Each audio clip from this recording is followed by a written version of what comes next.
বিসমিল্লাহির রহমানির রহিম। আসসালামু আলাইকুম রহমতুল্লাহ। সুপ্রিয় শিক্ষার্থীরা, ক্রিয়েটিভ টিচিং মেথডের পক্ষ থেকে আমি মোহাম্মদ আতিকুল ইসলাম সুমন নিয়ে আসলাম পরিসংখ্যানের উপর সর্বশেষ ক্লাস অজীব রেখা। তো আসেন, আমার আজকের ক্লাস হবে যে অজীব রেখা, ভুলে বহুভুজ লেখা হয়ে গেছে, এটা হচ্ছে যে কি অজীব রেখা। বহুভুজের উপর আমরা গত ক্লাস নিয়েছি। তো আজকেরটা হচ্ছে আমাদের অজীব রেখার উপরে, অনেকটা গুরুত্বপূর্ণ একটা ক্লাস। মনে রাখবেন, আমাদের শিক্ষার্থীদেরকে পরীক্ষায় কিন্তু আমাদের অজীব রেখা এবং বহুভুজ আসবেই, 100% শিওর থাকতে পারেন এটা আপনারা। তো তাই শেখাও বাধ্যতামূলক। এখানে নাম্বার রয়েছে যেহেতু 4 নাম্বার, তাই অবহেলা করা যাবে না।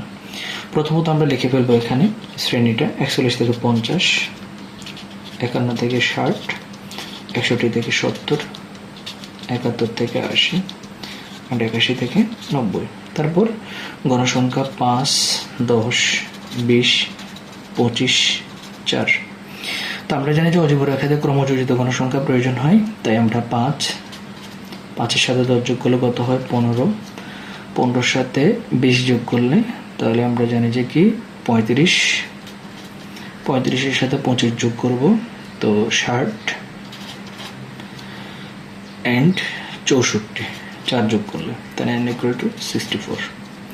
তো এক্ষেত্রে আমাদের শিক্ষার্থীদের মনে রাখতে হবে যে কি আয়তলেখ, বহুভুজ এবং অজীব রেখা তিনটার মধ্যে অজীব রেখাটা একটু চিন্তা করে করতে হয়। কারণ কি সেটা একটু পরে বুঝতে পারবেন। তো আসেন আমরা যদি এখানে এটাকে নিয়ে আসি, আমরা আমাদের দেখতে পাচ্ছি যে কি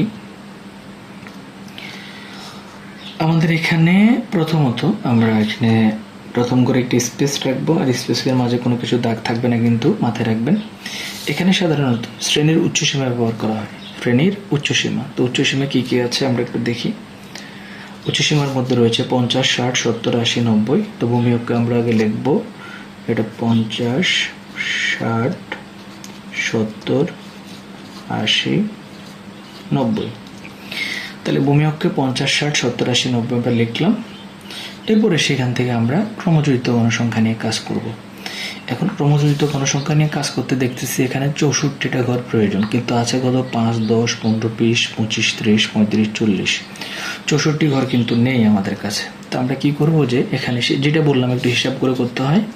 আমরা 5 ঘর সমান কত 10 ধরবো, 10 ঘর সমান কত 20 ধরবো, এভাবে 30, 40, 50, 60, 70।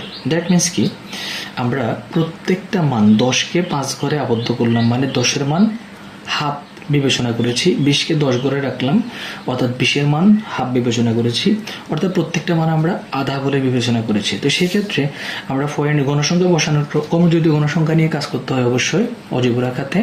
ক্রমযোজিত গণসংখ্যা লেখার সময় আমরাও সেম টু সেম 5 আছে, 5কে ধরবো 2.5। তো আমরা গুনবো এখান থেকে 1, 2, 2.5 আমরা ডট দেব।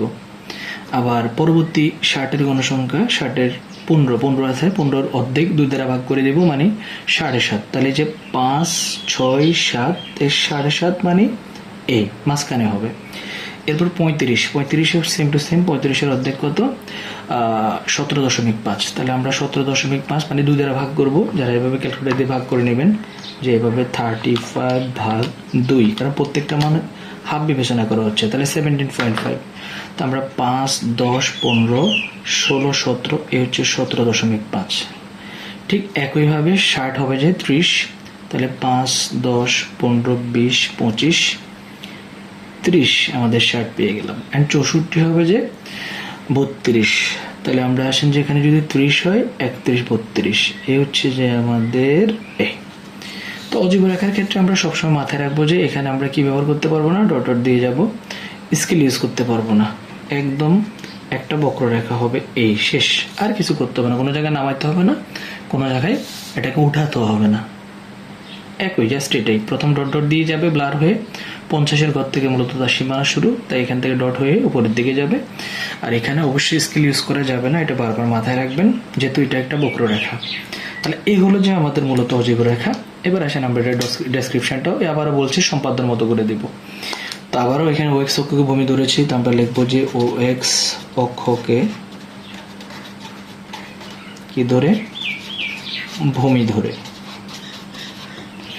আবারও সেম টু সেম 50 থেকে 60, মানুষ হচ্ছে 10 জন, ঘর হচ্ছে কয়টা? 5টা।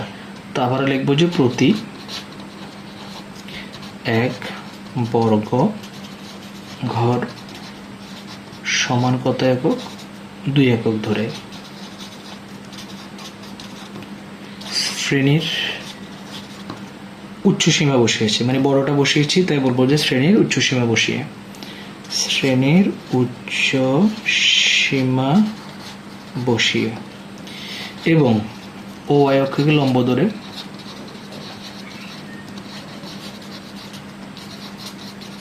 অক্ষকে লম্ব ধরেছি। 10 ঘর সমান 5 ঘর সমান 10 লিখেছি, তাহলে বুঝতে হবে যে তাও 1 ঘর সমান কত একক ধরেছি? 2 একক। 5 ঘরে 10 জনকে বসাইতে হবে, তাহলে 1 ঘরে কয়জন? 2 জন করে রাখতে হবে। তাহলে এখানে সেম টু সেম লম্ব ধরে প্রতি 1 বর্গ ঘর সমান কত? 2 একক ধরে, 2 একক ধরে ক্রমযোজিত গণসংখ্যা বসিয়ে অজীব রেখা আঁকা হলো।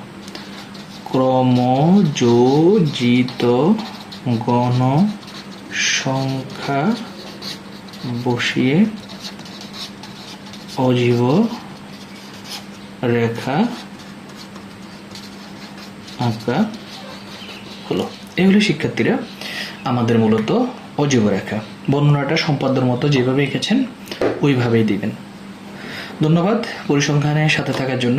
আশা করি বুঝতে পেরেছেন সবগুলো ক্লাস। কেউ যদি কোনো কিছু না বুঝেন অবশ্যই আমাদেরকে মেসেজের মাধ্যমে জানাবেন, আমরা সাথে সাথে সেটা সমাধান দেওয়ার চেষ্টা করব।